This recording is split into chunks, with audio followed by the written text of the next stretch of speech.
My name is Paul Ray. I want to first answer a question someone put to me. Who am I?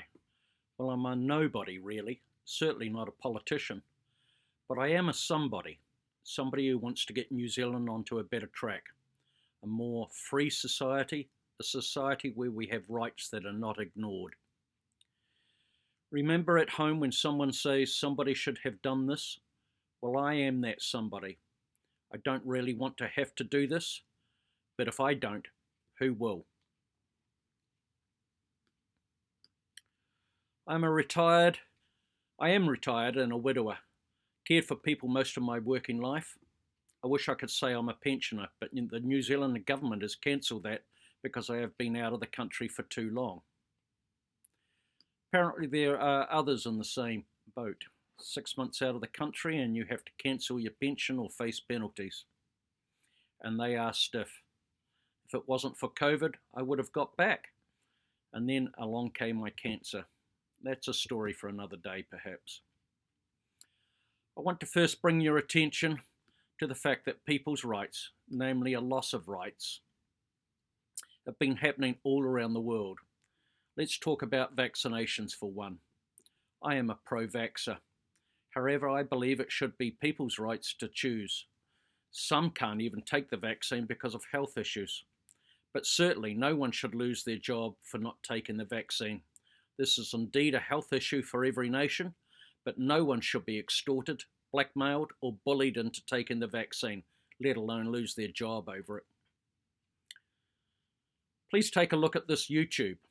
The link details will appear on the screen below. You may have to pause this YouTube to write down the details. Please look past the Americanization within the message. The message is very clear and succinct. A pilot explains how we are losing our rights. A nurse is fired. Do you know of anyone in New Zealand who's been bullied into taking the vaccine? Are we losing our rights in New Zealand? You could look to the groundedkiwis.com and their civil lawsuit against the government in regards to the MIQ debacle. There is a perceived loss of rights in the Bill of Rights because of the MIQ debacle and border control. Also look at the get the vaccine or lose your job, the racist laws and policies, the loss of freedom of movement, hell, even the loss of our checkbooks. Now, that may not be a right, but it is sure an inconvenience and a signal that what we cherished in our daily lives are now being taken away from us.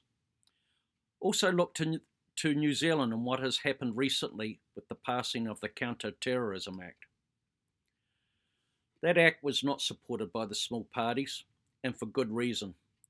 That legislation may capture direct action activists and protests. The planning and preparation offence is nothing more than the thought police in action.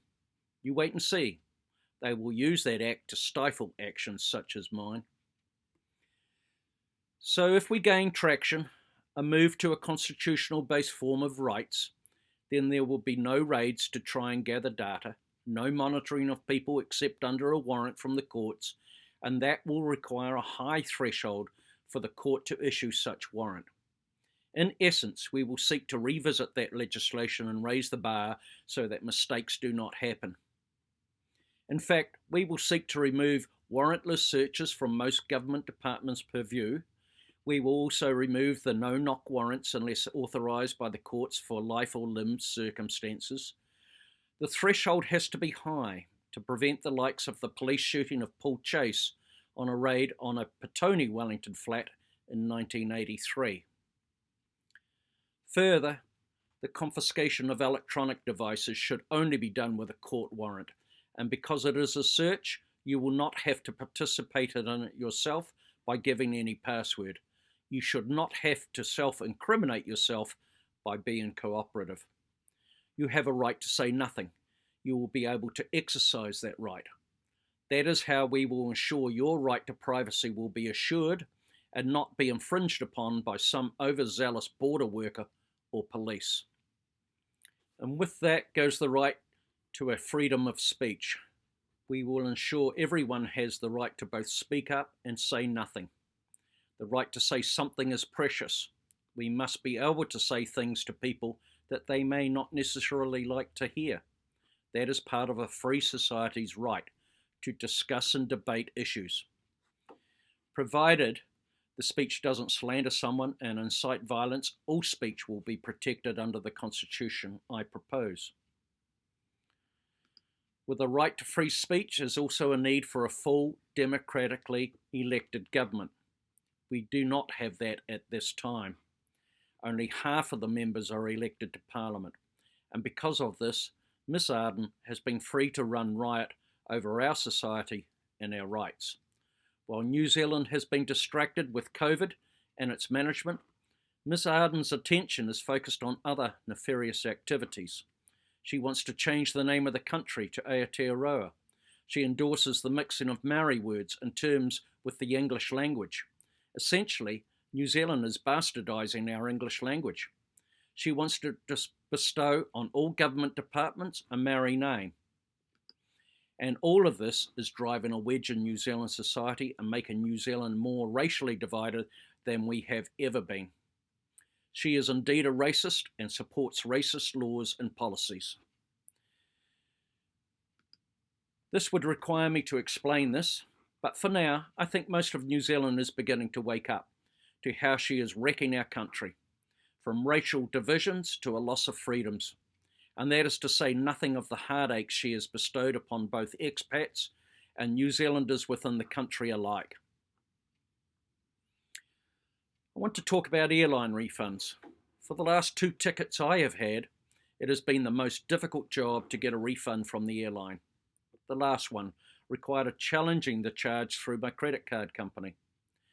That was after I had exhausted all avenues within the airline.